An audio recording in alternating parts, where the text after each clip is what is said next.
But guess what? If they hadn't fallen behind, the water would have swept it away. Because they were accustomed to finding bodies, the people already knew what to do when they discovered one. In August of 2022, 6 bodies were found dangling from a bridge in the vicinity of a tourist area near Los Cabos. I mean, there are all kinds of crimes that happen there. Due to kidnappings and other similar incidents, the beaches in Los Cabos are supervised by the police. However, as previously stated, they were forced to come forward as a result of their error. However, if things did not go as planned and U.S., Americans would have responded by saying, "Oh, the death happened at this time, it happened at this time," and then another person would have died. Well, let's continue. The majority of people have been waiting for significant progress to be made in the Shanquella Robinson case, but instead, complications have been piling up. In addition, the most recent development in this case suggests that Mexican cartels may also be involved in this elaborate scheme, suggesting that the Mexican government is not the only entity at play. The reports that they were involved in the case are not the end of the story. The possibility that they are actively attempting to sabotage the investigation as a whole is the most shocking aspect. If they won't be significantly impacted by the investigation's outcome code, then why else would they attempt to sabotage it? Well, the answer to this question, and many others, is about to come right now. Therefore, if you want to learn those responses, you should remain here until the video's conclusion. Many people would concur that the Shanquella Robinson case has been developing in various new ways at this point. However, in reality, this only demonstrates that her death was not as straightforward as initially depicted. The Shanquella Robinson case wasn't supposed to explode this much, according to the most recent update. More specifically, the reports revealed that it is known that the Mexican cartels are to blame for a number of kidnappings and deaths of Americans and Mexicans traveling there on vacation. However, because the majority of those incidents are typically reported as accidents, they have always managed to stay under the radar. However, this one involving Shanquella has attracted worldwide attention, making it more difficult for them to carry out their plans. In point of fact, reports revealed that this is the reason why the initial claim regarding her death and how it occurred was false, as the sole reporter discussing the case over there appears to have been fed their reports. I mean, there would have been a lot more reporters discussing the case if the Mexican government were actually in charge. However, the cartels may have attempted to alter the course of the case because the government itself is outgunned and outmanned. The FBI, on the other hand, has a different idea of who might be getting in the way of the investigation. Additionally, it should come as no surprise that they may be onto something. A former FBI agent's account of the case reveals that the Mexican government is entirely to blame for the investigation's progress. Ex-FBI Assistant Director Swecker stated that extraterritorial cases, particularly those involving the Mexican government, are extremely unpredictable when dealing with prosecutors, federal police, and judicial police.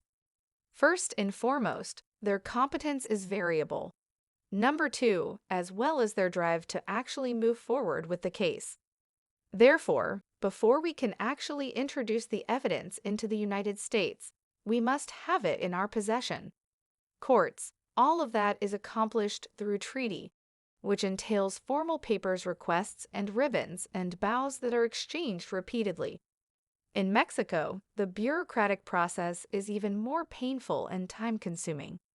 In essence, Swecker's perspective as a former top FBI official is that the Mexican government is not doing enough to advance the case, rather than the Mexican cartels directly influencing it.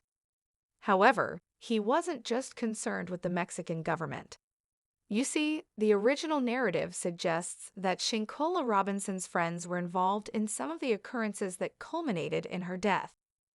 Shanquella Robinson, 25, was reported to have gone on a trip to Mexico with her friends, but never returned alive. Even though her passing was tragic, the manner in which she died drew a significant amount of social media commentary. 6 of Robinson's friends went to Cabo, where he was found dead in a hotel room less than 24 hours later. The friends called her mother and informed her that she had succumbed to alcohol poisoning. However, the autopsy report revealed that her spine and neck were cracked. However, when the terrible incident first occurred, the media did not always push this narrative. The Charlotte Observer obtained portions of a police report that state that Robinson and other housemates were accompanied by a doctor from a nearby hospital in Cabo, Mexico, for nearly 3 hours prior to her death. An investigative reporter for Metropolitan, a Mexican news publication, provided the Charlotte Observer with a portion of the police report on October 29. According to the report, at 2:13 p.m. on October 29, medical personnel were summoned to the villa in San Jose del Cabo, where Robinson and her party were staying. Robinson was assisted by Dr. Gutierrez from the American Medical Center, a nearby hospital, an hour later. Others at the house then informed Gutierrez that Robinson had consumed a lot of alcohol. Robinson would then receive an IV from him.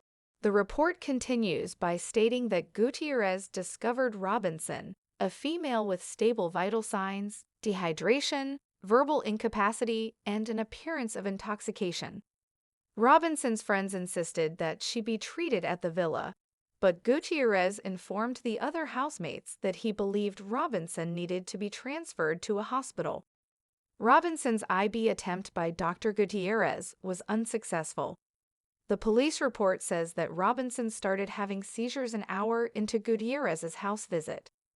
One of the housemates called 911 shortly thereafter. Shanquella Robinson was having trouble staying alive at this point. She was having trouble breathing and had a lower pulse. Gutierrez discovered Robinson had at 4:49 p.m. ceased to have a pulse. They promptly began performing CPR on her. A video that purportedly showed Robinson being brutally beaten by another woman in an apparent hotel room spread quickly after she was declared dead. Robinson, the woman in the video, is not shown defending herself during the one-sided fight. Before receiving additional blows, the brief video captures Robinson being punched in the head, thrown in the face multiple times, and thrown to the ground. The current case investigation relies heavily on these particulars. Because of this, Swecker, a former executive with the FBI, also stated that the FBI's current investigation will include a thorough search of all of the people involved's electronic devices and a series of interviews to try to understand what happened and guess who he was referring to when he said all of this. Cabo 6, our very own, making reference to the video that went viral. "You have the video," he said. "It goes without saying that stored email and text data can be retrieved.